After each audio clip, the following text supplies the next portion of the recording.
Good morning, gentlemen. Welcome to the Complete with Purdeep Show. My name is Purdeep Sangha, and I am your host for today. So I am super excited for today's episode for a couple of reasons. One is we have an amazing guest. He's also a good friend of mine. So stay tuned for our guest coming on today because you're definitely going to want to hear what he has to say. And secondly, I'm super excited because we just launched our new book 2 days ago, The Complete Man. It is out. It is live. This is literally 2 decades of work in the making, and I spent this last year writing this book. So in time of COVID, I thought we could use better leadership for the men out there. There's a lot of guys out there that are struggling, whether that's with your job, your career, your family. There's a lot of families that are feeling the social pressures and just all the social distancing that's happening. It's having a massive impact on society, and it's for family units as well. So this show is for you if you are a gentleman. But we also get a lot of female watchers out there too, so I'm not going to discriminate. But this show is specifically for guys, business professionals who are entrepreneurs, business owners, career professionals, CEOs, executives who really want to have it all in life. You want to have the successful career in business. You want to have that awesome relationship. You want to be the best father that you can and be the leader that you want in your community, as well as all the other fun stuff like the wealth, the fancy cars, the big homes, whatever you want in life. This show is about helping you attain that.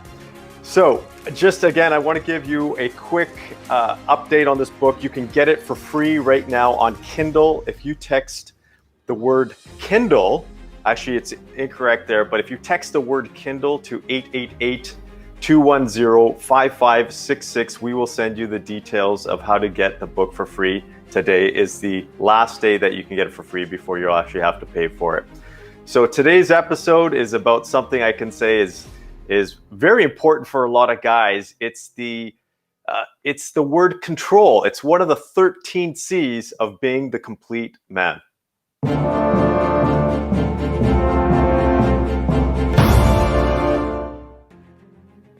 So as guys, let's just be open. We like to have control, right? It's one of those things that we enjoy having in life, or we want to have. And when things are going against what we want, or let's just say we feel like we're not in control, that's when we lose that confidence. That's when we lose that clarity.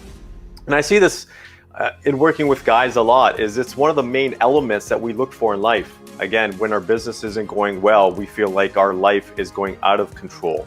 Or when our relationship isn't at that level, we're having an argument with our spouse, or perhaps we're at the degree where we don't know if this relationship is going to last any longer. Are we still going to have that family unit that we had before? Are you going to lose your kids if you're going through a divorce? All of this stuff impacts your level of control, which ultimately impacts your happiness. So as guys, let's just be straight up.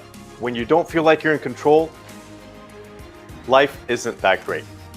But when you have more control, it feels like things are a little bit better. So why is that? And how do you actually get over this? And so one of the things that I tell guys is, control is really an illusion. There's nothing you can really control except for yourself. And even trying to control yourself, you can't do it 100%. You can get better at controlling yourself. And that's why we have Dr. Parmjeet coming on with us here very soon. He's going to talk about mindfulness, which is a key component of, you can say, mastering your inner self, your inner control. But here's one tip that I want to give you. And this really helped me, and this helps a lot of guys out there when it comes to helping you feel more in control, is having options. You have to remember that there's always a choice. You have a choice. Life is all about choices.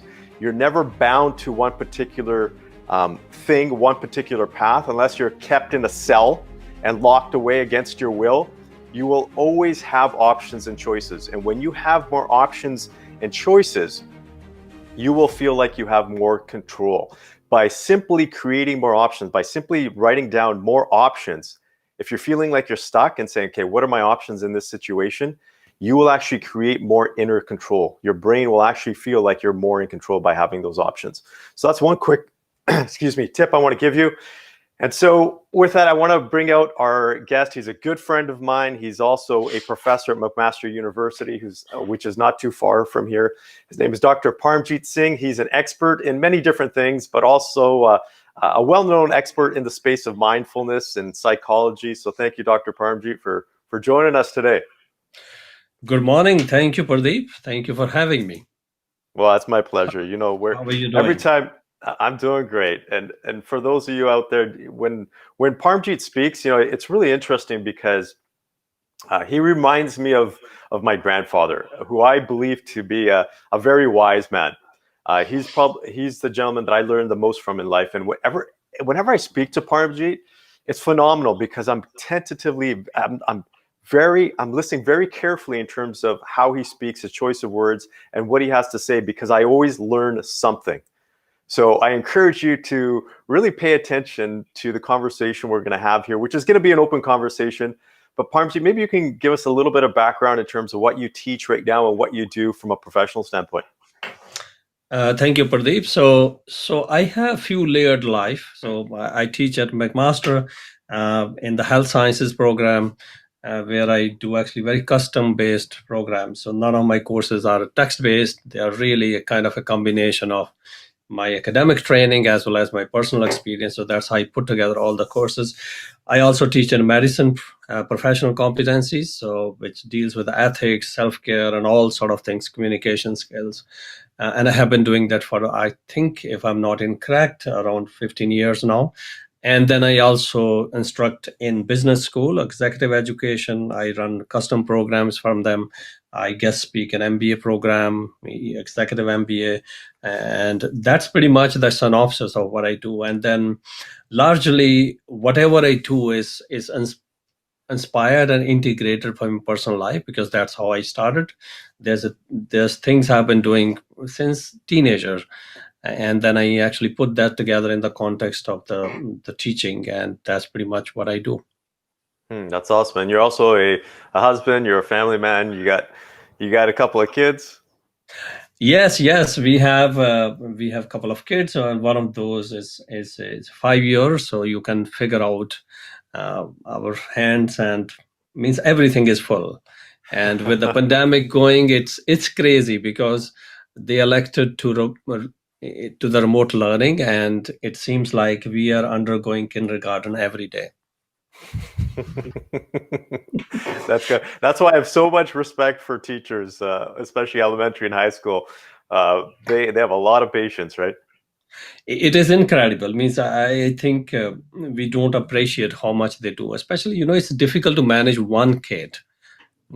I know you have kids, and it's incredibly difficult to navigate one kid, especially when they're caught up in this whole, you know, closed down or maybe partially closed down environment, and dealing with 10, 15 kids at once who are not yours is requires incredible amount of patience, you know. Yeah. And I do have a huge respect for teachers, because though they get paid for their job, but it's still an incredible amount of patience and and the thing they have to put up with day in day out.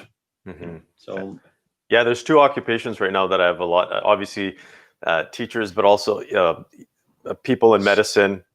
As you know, part of my wife's in medicine, and she's at the hospital, and she has to double up her mask. She has got to wear face shields every day, and the gowns. And it's not easy for the medical professionals out there. So for those of you out there, if you're in the medical field, I basically I salute you. I give you a ton of praise for everything that you're dealing with right now. Parmjit, we're in an interesting time right now. Obviously, with COVID and everything that's happening, there's a lot of people that are feeling, and this is why I brought you onto the show, because it's so important, and the work that you do, because so many men out there, and I'm going to say men, but obviously it's women and children as well. But this show is specifically for men. Is they're feeling down and out. Their emotions are, you can say, at an all-time low for a lot of people. The work that you do in the mindfulness space, can you talk about some practical things that men can do right now to help themselves and help their families and help their children go through this tough time? yeah, of course, it's I think this the most simplest thing all of us can do, whether it is about men or women, is that actually what do you do for self nurturing? Means Means we do talk about self-care, and self-care can take a variety of forms. People do physical self-care, people do emotional self-care, people go to spas, people go to clubs, people golf, all sort of things can be clubbed under self-care. But there's another thing: what do you do to nurture yourself? What exactly happens at your emotional level? Because if I'm not nurturing my emotional self, then I'm probably not going to be available to others. Can I In the just, and I don't mean to interrupt, but I am going to interrupt because what you just said is a very important point. Is there's a difference between doing stuff and self-nurturing. Can you go into that? Because I think it's a lot of people are doing things to keep themselves busy rather than self-nurturing. Yeah, it is actually. In fact, I think that's a story of our culture because we are very doing driven, and there's a value in that. Means people fill up their calendars, they have a to do list on their fridge magnets, and all sort of things do serve a value. But there's also another thing we need to do, which in fact nurture us. The idea of doing nothing. Means I was having this conversation with the Roche people a couple of weeks back, and we say that we have to start asking these kind of deconstruct this popular misconceptions in our culture that doing nothing has nothing to do with anything useful. Because doing nothing, which to me is a self nurturing, is a preparation to do something meaningful. You know, and it's just like and doing nothing can take many forms. People sleeping is a doing nothing. From it doesn't serve any tangible purpose. Of course, the things on your calendar still remains the same the moment you sleep and you wake up. However, the quality of that doing nothing, the quality of sleep, can inform how well you navigate the next day you wake up. If your sleep is, you have well rested, your quality of your day is going to shoot up remarkably and demonstrably. But if you have not slept well, or you have a broken sleep or interrupted sleep, it is going to have a huge impact on the way you navigate your the next day. So that's one non-doing. Another, that's evolutionary designed system of allowing us to get out of this, I think, mad race busyness. But the second part is, what do you do intentionally to nurture yourself?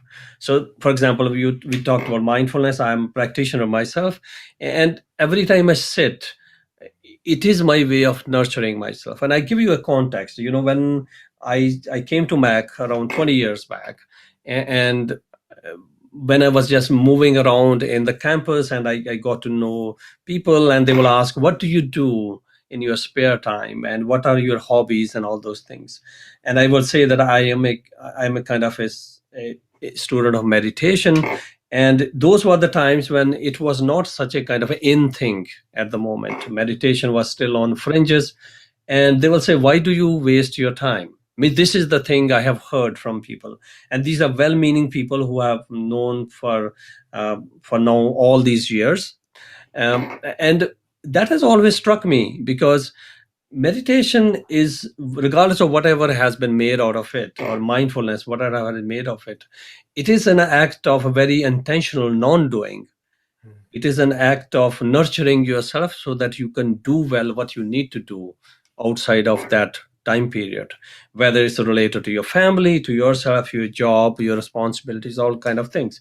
Because the quality of your mind would inform the quality of all the things you do. If your mind is scattered, if my mind is not rested, if it is all caught up in the worries and anxieties and antsiness, that whatever I do is going to get corrupted with that. So there's a value in actually stabilizing yourself. And that's what mindfulness, especially if you see it in the way it needs to be seen, does. It allows us to optimize our mental apparatus so that so our perceptions are clear, so our actions are, intentional as well as clear. So that's pretty much, to me, is the idea of uh, nurturing yourself. And we know from research that people who are emotionally available to themselves, or people who take care of themselves, are more likely to be available to others, because they can somehow see other people where they're coming from. Yeah, I like that. And that's one of the, you could say, old philosophical sayings is it's difficult to give to someone else what you don't have inside. And so that could be love, that could be passion, that could be whatever it is. You have to have that internally for yourself as well. I'm particularly interested because you and I have, I would say, kind of come to a similar realm in terms of meditation. I'm a mindfulness practitioner. I'm not a teacher, but one of the things that I find really, you can say, soothing for me is when you talk about empty space, because I think we so overlook that in society. Because I want to get into that a little bit deeper, and I want to talk about my personal experience here. Is one of the reasons why I meditate, and I learned this since a young age, is it allows me to feel like all the weight is lifted off my shoulders. With that empty space takes away all of that stress. It allows me to just be there without anything, without any obligations, without any responsibilities, without any accountability.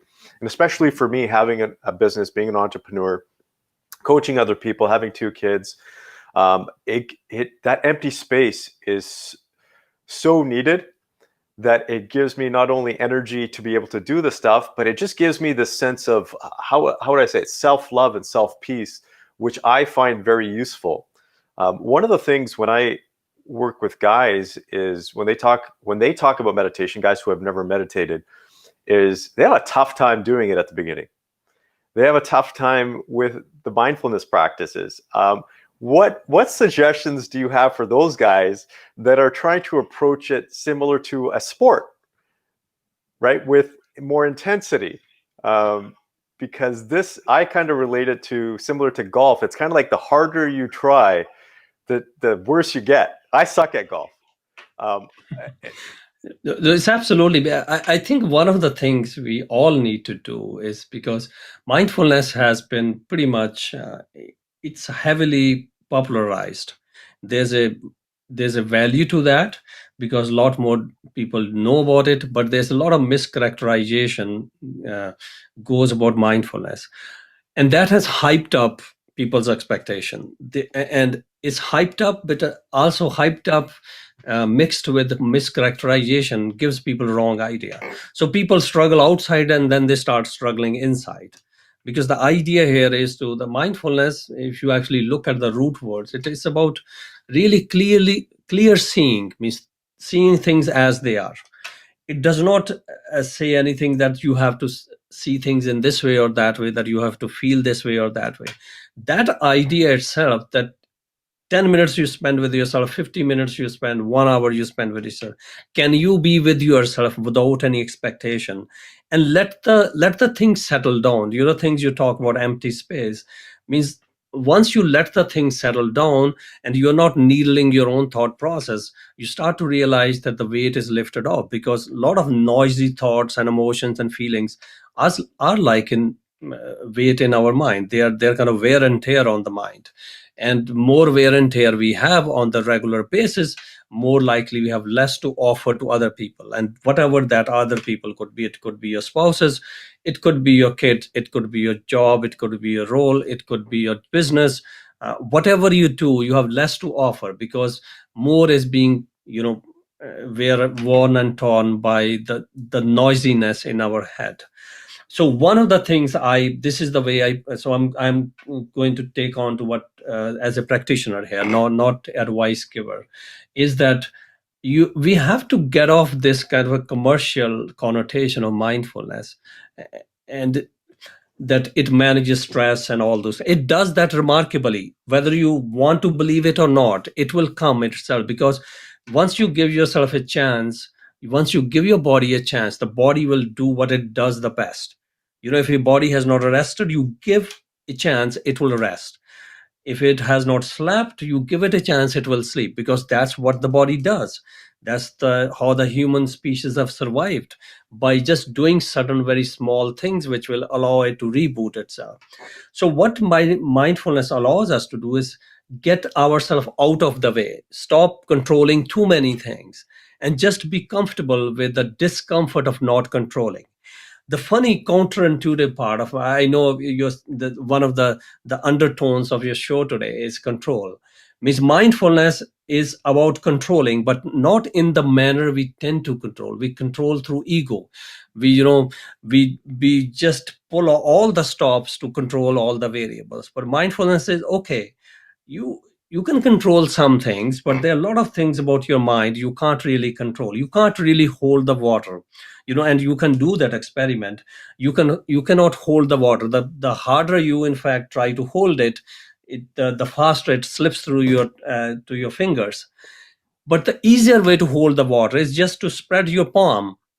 Just be comfortable, that enough. And the same way we do with the mindfulness, that all you can do is just be in the moment and be comfortable with whatever shows up. And when you become comfortable with that uncomfortable, somehow in a very strange way, you regain some of the control you have been seeking.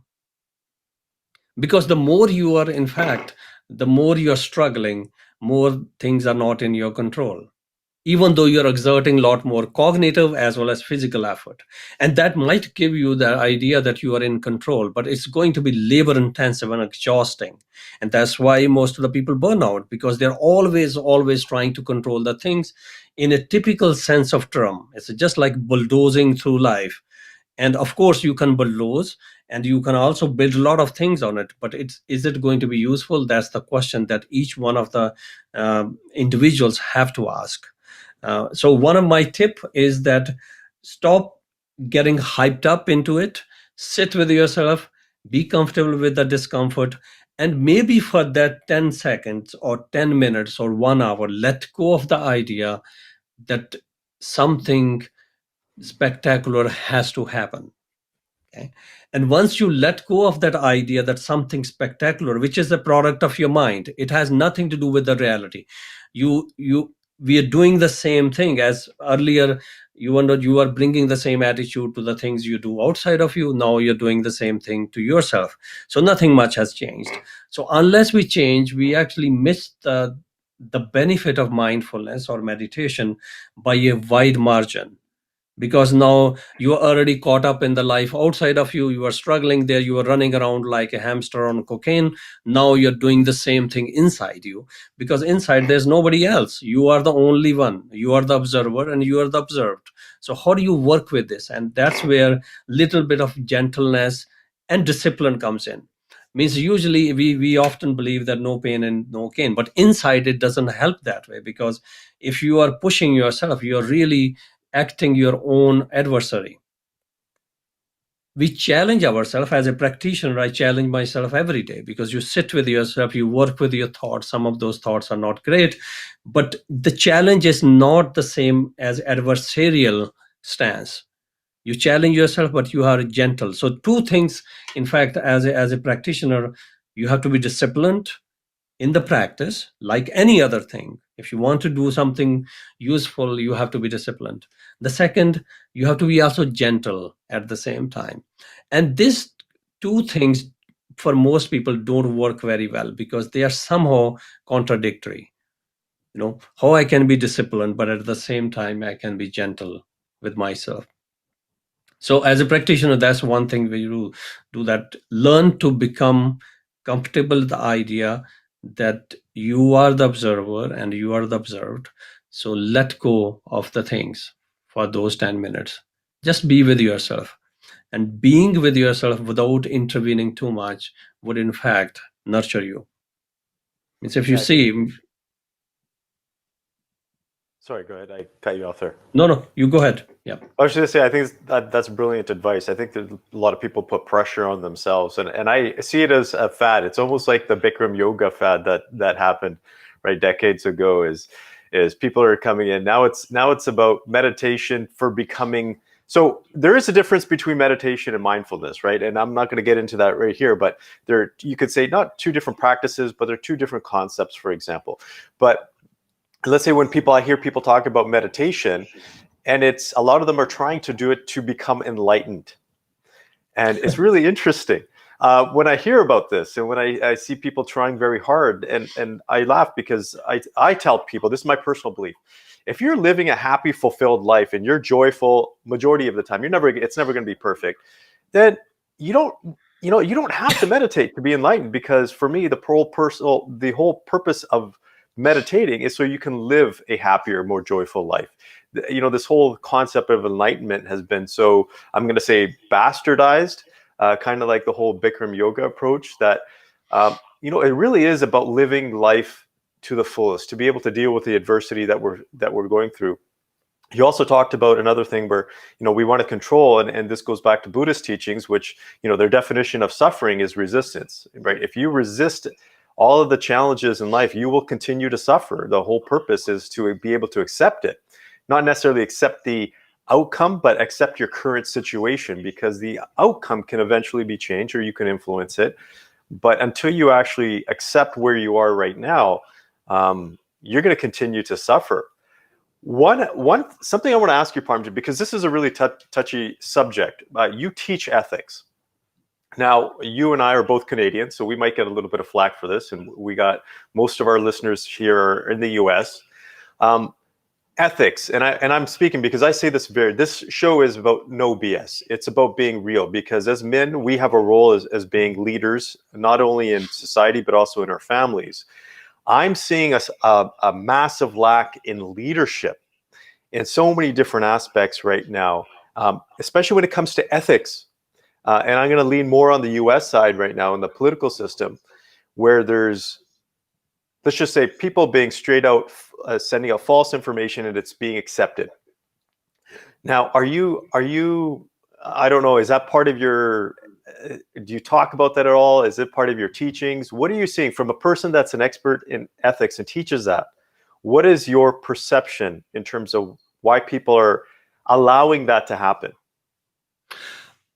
I think there's a variety of explanations to that. One of the things which oftenly, I think it's interesting you actually pick up the idea of ethics, because mindfulness in our world oftenly is presented as a way to train our mind, and that's absolutely correct interpretation. But that's the only part of the interpretation. If you actually go back the historical route where mindfulness comes from, it has on one side scaffolded by ethics and moral reasoning, and the other side is the idea of embodied wisdom or experiential learning.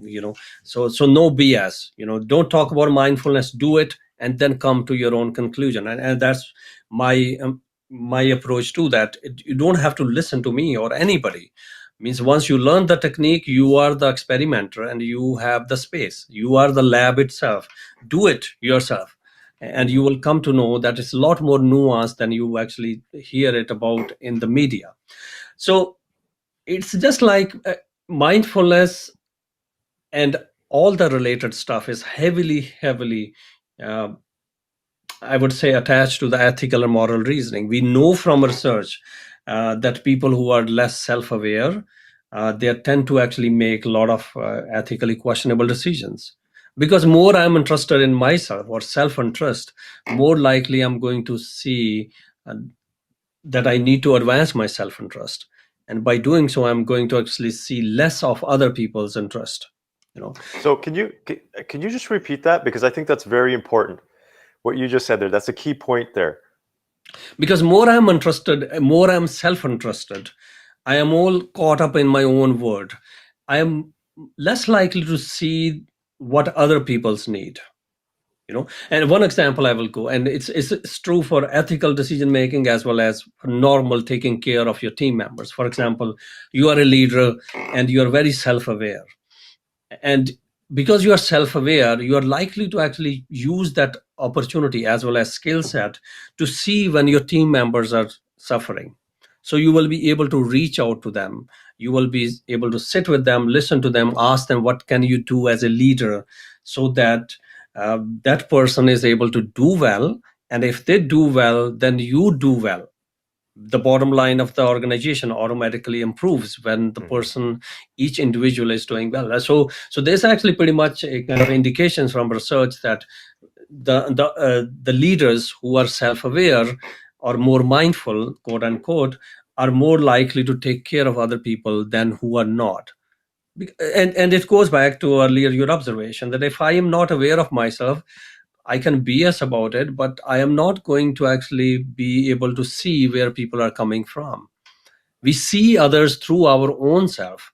And if the lens of my own perception is heavily clouded by my own self-interest, my own attachment, my own greed, that is going to do few things. One is it is going to literally distort the way I look at the whole picture. Second, it's going to mess up my ethical decision making process. Third, I'm not going to care much for other people because I'm so self-interested.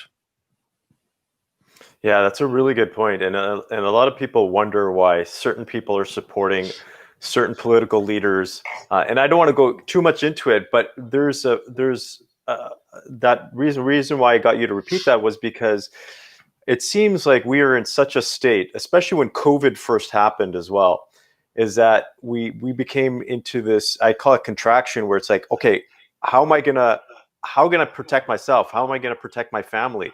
And it became less about how am I gonna help my neighbor? How am I gonna help my community? And we noticed that when people went out there and bought a whole bunch of toilet paper and bought all the groceries and took everything off the shelf, thinking about my family, me, rather than saying, okay, how do we distribute this? And sorry, go ahead. Sorry, finish your thought. Sorry. No, go ahead. I want to hear what you have to say. No, it's actually it's very interesting. That was interesting observation, but not very surprising because, one thing that has shown through research that we tend to say one thing and do other things when we are met with the reality. So a lot of these people who might have hoarded toilet papers and tons of grapeseed oil and all sort of things, is that if you ask them in actually in a non real circumstances, these people might have a different idea that they will not do it. But most of us do things differently when we are presented with the challenges. So that was interesting to me that that's a total failure of logical thought process, because you don't want that much of toilet paper in your home. Means what a implication of, if you actually end up using your toilet paper, you're most likely going to die from that stuff than COVID. you know it, because if that much of toilet paper has to be used, so that's a failure of logical kind of a thought process, and we all experience, and the same thing happens with the political parties. And one thing I would suggest that people tend to, this is a kind of a both a flaw and a kind of a good thing about human beings. I tend to think if we don't have that, we will be in real trouble. We tend to trust people. Humans tend to trust each other. And I tend to think that I would rather take this as a positive sign than bad sign, because if the flip side is really bad, if I don't trust you, and if I don't trust my neighbor, and if I don't trust a stranger, our life will be very difficult. You will be always on tenterhooks. So when we tend to trust others, somebody who knows, they actually can hijack the trust. And I think that's where the people in power, they tend to know that because somebody, for example, you cannot hijack my trust if I don't trust you. So this is actually one of the very key problem in the human nature, which serves to our advantage, but also is oftenly hijacked by self-interested people.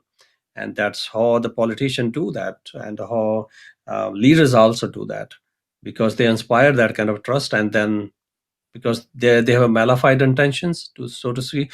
Or I would even say that they may not have a malified intention, they actually are not very aware of what actually is going to be the outcome, because they are so self-interested.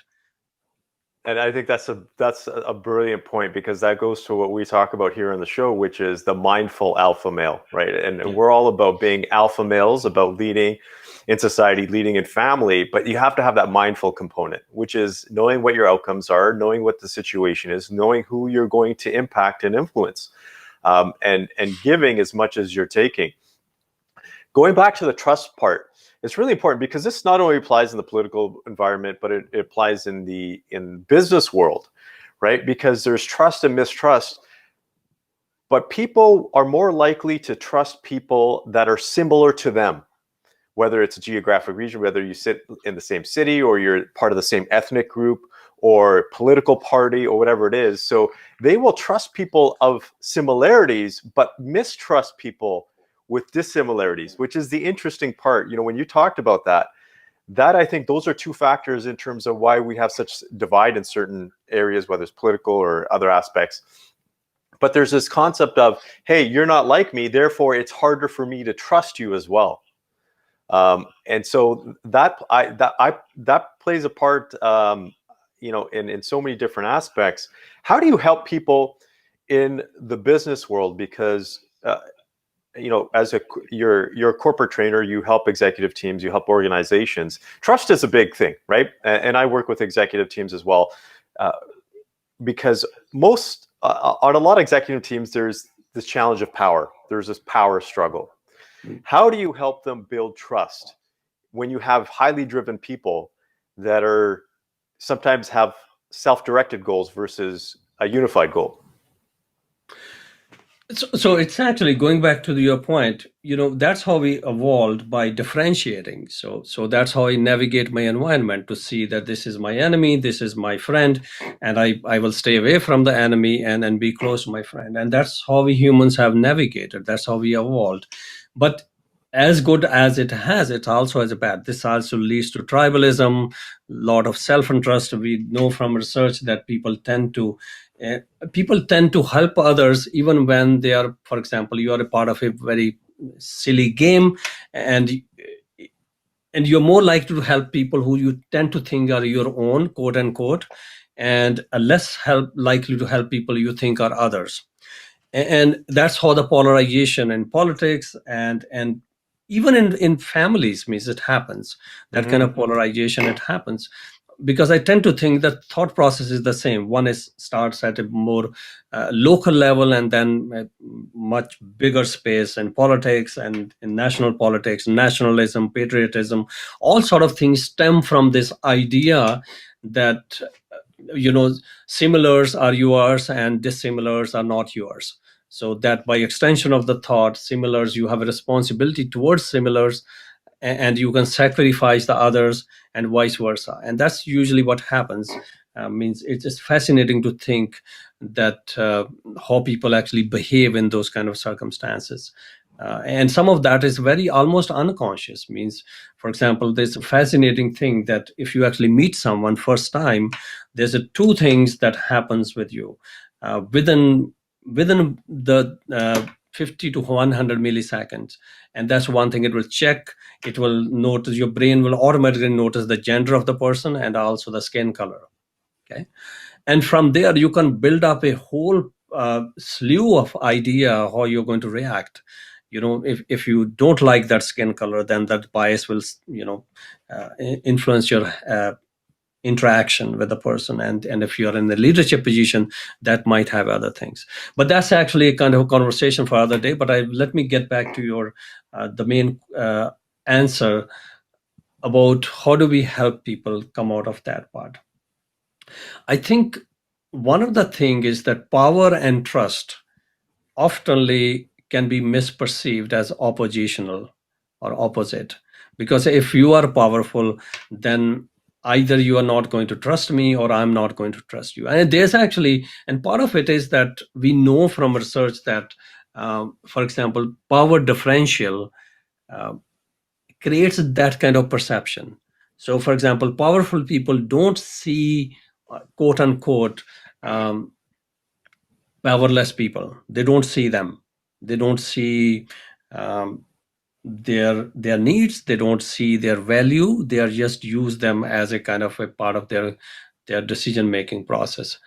On the other hand, on the flip side, powerless people tend to see people who are in power differently. And that's where actually the politics, in fact, comes in. That's why person who is able to inspire that kind of a trust tends to, in fact, be mobbed by all those people. And interesting part of that is that that person may not actually care any damn about those individuals who support him or her. Okay. So in terms of my thing, why I do that, I think it's important to think that there's a role you play as you play a role as an entrepreneur, as a father, as a spouse, as a leader, and you need to have a kind of a inspired trust in all the people you deal with. And also your role comes with some perception of power. But how do you use that is actually very important to me and to anybody else, because I think if you can be very firm as an expression of power when you have to play a role, then you are doing your role well. And you can be very human when you don't have to exert your, quote unquote, power in any particular way. I think one of the reason why mindfulness can be wonderful for men, especially high strung men, is that it can actually harmonize the expression of masculinity with femininity, because there's a gentleness to it. When you sit with yourself, and the whole idea of nurturing yourself is very gentle. And when those two things come together, then the trust and the power, as well as the nurturing and the role playing, all those things get harmonized. So one can be powerful when they have to. And there's many reasons where, for example, as a decision making, you have to make a difficult decision. But the question is, can you make a decision which is very rational, firm, and you do whatever you need to do for in the context of whatever is happening, but at the same time you can continue to remain human. Hmm. A lot of people are good with making either doing. They get swept into the emotions, and then they lose the game, or on the other side they actually become extra firm to the extent of um, being abrasive and extra muscular, and Hmm. that I think creates its own problem. Yeah, I think I'd like to look at it in three ways, and I think it's or three different aspects for people. Is I tend to, people have roles, but we are also all human beings, but we are also living cosmic beings as well. We're all Yep. we're all part of the universe, and I think what ends up happening is that we lose respect sometimes for people at the human level, and and this is just my personal belief is, okay, I might not respect my colleague from his or her position because they might not be behaving appropriately based on their role, or I don't think they have the expertise or the competence. So maybe I might not have to respect their role, but maybe I need to respect them as a human being. And I think that's fundamentally where sometimes those big challenges happen, is when we lack respect as human beings, then we get into the even bigger power struggles. We get into the lack of compassion. Then we get into things like name calling or even aggressive thoughts, and it just goes down just a bad rabbit hole for a lot of people. So that basic level of respect as human beings, I think, is so important, and that's a component of mindfulness as well. Is just being respectful to say this other person occupies this world just like I do. They have a right to be here, and they have a right to this. And this is where it gets a little bit challenging here for some people, because I've had this debate. And we're going down a different path here, of the Canadian healthcare system, for example, versus the U.S. healthcare system. And I have a lot of family in the U.S. Most of my clients are in the U.S. I go to the U.S. quite a bit. It's one of my favorite places. And is some people believe that universal healthcare, for example, where people shouldn't have basic healthcare or be able to see a doctor or get basic medicine, shouldn't happen. Whereas my firm belief is, I think every human being believes or should have basic access to healthcare, should be able to see the doctor without worrying whether they're going to be able to pay for it, should be able to give birth to a child without feeling like it's going to break their bank and they're not going to be able to afford, having a child. It's a little bit different for us here in Canada, Parmji. I think we might take it for granted. Some of my family members who have children, for example, they don't have healthcare plans. They have to pay $10,000 to $15,000 when they have a child. I'm like, what? When I first heard that, I'm like, that is incredible. Like, there's virtually zero cost in the healthcare system here when we have kids. It's actually very interesting, because I tend to think that the way, um, as much as we think about these things in the terms of, you can think in the moral sense or in the terms of human terms, um, I think it behooves us as human beings to take care of others. You know, if we are rich, we should not act poorly. That's my sense. If I am broke, I think I may have reasons not to help others. But if I'm not broke and I'm not willing to help, and then come up with a slew of reasoning why I should not, I think it's a total BS. It's just like extending the moral argument to the extent where it serves your self-interest. You know, so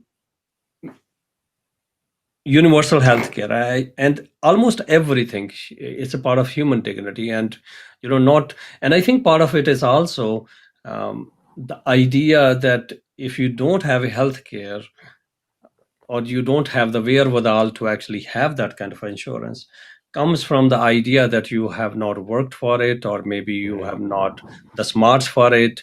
That is actually very tenuous idea, uh, and it does not bear much under the scrutiny, because we know even from a standpoint of research, it does not stand up. People accept some circumstances. People often do what they do within the circumstances, and this argument is oftenly given by people who are well heeled, and tend to think that's a self-protection, maybe too much. Everybody is entitled to self-protect. That's, I think we have to be respectful to that. But giving is also part of being human. Giving allows us to cycle through. Giving is a psychological mechanism. Just, it's like, if you never let go at a physical level, it makes you unhealthy. Yeah, and I say, you can never, no one can stop you from giving. That's one thing that no one can stop you from doing, is give to somebody else. Give love, give, if it's tangible, give money. That's one thing you can give as much as you want. There's no limit on that. And when you do that, you'll feel so much better about yourself. Going back to one of those points that you made, I think we do sometimes take a look at people, whether it's welfare system or whether it's the healthcare system, we say they don't deserve it because they haven't earned it. Or, they haven't worked as hard as I have to get to this position. I think we have to get past that, because even on one of our previous shows, we had a gentleman on, it was the last show, and he was talking about veterans. These are people that went to war, for example, and they have come back and they can't get jobs, and they're on welfare, or they're on other assistance because they just don't have the skills, or they have a post-traumatic stress disorder, all these other things. And I don't think anybody could go to them and say, you don't deserve it, you haven't earned it. So I think there's so many of these different aspects here, but it goes back to that fundamental piece that you keep talking about, is we're human, and being human is about giving. There's a core component there. Exactly. And we know, if you look at the research, we know that people, when they're caught up in their own self bubble, they're less likely to be givers than when they, in fact, they're not caught up in that. There's actually a fascinating study where they wanted to ask people, or at least pick up things which would, in fact, help people or not. And and what really came out of that study was that one of the singular factor which prevent people from doing good to others is actually busyness. It's not how religious they are, it's not how well intentioned they are. More busy people are, less likely they are going to have time to look at the problems that other people face, and less time they would have to offer any solution to that.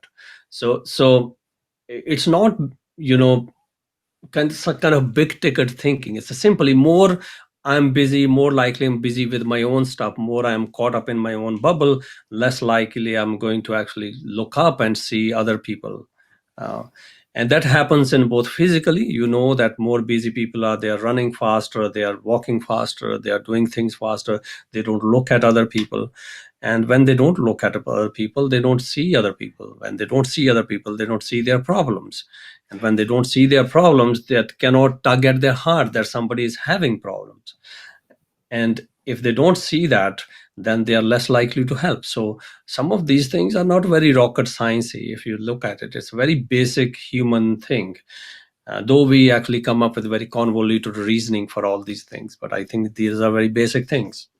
Yeah, and on that point, I think it's so fundamental, and I think this is a good way to kind of close out the show here today. Is the work that we do here. When I talk about being the complete man, it's really fundamentally, yes, guys want to be successful, but there's a reason for it, and there's a reason why I've chosen to do the work that I do, because I know when a man is struggling less in his business and has more success in his relationship and with his family, he can actually start to take his attention off of himself and reduce his stress level, reduce his anxiety, and reduce his busyness, as you talked about, because then he can start taking a look at not only his family in a different light, but also his community and say, how can I give back more? Right? How do I help the community more? And that's when I think, because there's so many guys out there struggling, and if the work that we do here with the Complete Man, we can help them get to that level of wealth, that success, so they're not struggling as much, and they can be less busy, they can help other people and help the community. That's ultimately what it's about. I want people to be successful. I want people to be extremely wealthy. I think everybody deserves to have that level of success, but I also believe that people should be giving back. That's ultimately what it's about, because there's only so much money you can have and hoard in the bank and houses or watches before you get tired of it. And it really comes down to contribution. It really comes down to helping other people be able to achieve that as well. Sorry, go ahead, Parmjit. I'm going to let you close it out here. I think I will add one thing, that I think we should aspire for meaningful success. So that means that if I am actually, it has a meaning to me, then I will always have the quality of my life much better than it is not. Because the things we create outside of us, they all have a shelf life. They all has a limited emotional reciprocity, but there's a something to us. So busy mind is disorganized mind. It is unproductive mind, though it actually is a lot more labor intensive mind, because that's why you're up at night, because your mind is busy and you're not doing well. So there's a value in slowing down. And when we slow down, we can, savor the moment, and we can start from a state of clarity, and we can act according to that. So any action that comes from a state of clarity is going to be much more meaningful, as well as purposeful and more impactful than any act that comes out of lack of clarity, busyness, and all sort of getting caught up in the self-interest. Oh, that's great. So many points I took away from having this chat with you, Parmjit. Thank you so much. I truly appreciate it. I know the listeners or the watchers out there are going to get a ton of value. Thank you. And we're guaranteed we're going to have you on the show again here sometime soon, because I know we're going to get some questions. So thank you for joining us today. Thank you, Purdeep, very much. Take care, be well, be safe, take care of yourself and others, because that's how we help each other. Great. Thank you. Take care. So there you go. We had Dr. Parmjit Singh on the show. Amazing guest and just a great friend. I love the work that he does. I would highly encourage you to take a look at him. Actually, we'll put up his website in the post here. I believe it's parmjitsingh.com. We'll have to get that back to you. But if you're an executive, you're a CEO, business owner, you got a team, you want to help them, you could say work better, more effectively with each other, I would highly encourage you to reach out to Dr. Parmjit. He's awesome at what he does. But he's had some really great points in terms of being able to be still with yourself, being able to have more clarity just by being less busy. And I think we as guys need to take that on and appreciate that, because yes, we have great intentions to give to our families. We have great intentions to provide our kids, our wives with the lives that we think they deserve. But we also owe it to ourselves to step back and be less busy and take care of ourselves first, which is all about self-nurturing. Phenomenal talk that we had here. I want to thank you for joining us on the show. And I want to just tell you again, you can get a free copy of The Complete Man on Kindle on Amazon. Today is the last day that it's free. If you text the word Kindle to 888-210-5566, we will send you the instructions in terms of how you can download it for free today. And again, I want to thank you for tuning in. Please like and share the show with your friends, your family members, everybody you can think of, because if you got value from it, we want to be able to share that. And also, if you have any questions for us for the next show, please feel free to reach out. Or if you have any thoughts in terms of what kind of guests you want to see, we're more than happy to take those suggestions. So thank you. Have an awesome week, and we'll see you next Thursday at 8 a.m. Eastern Time sharp. Take care.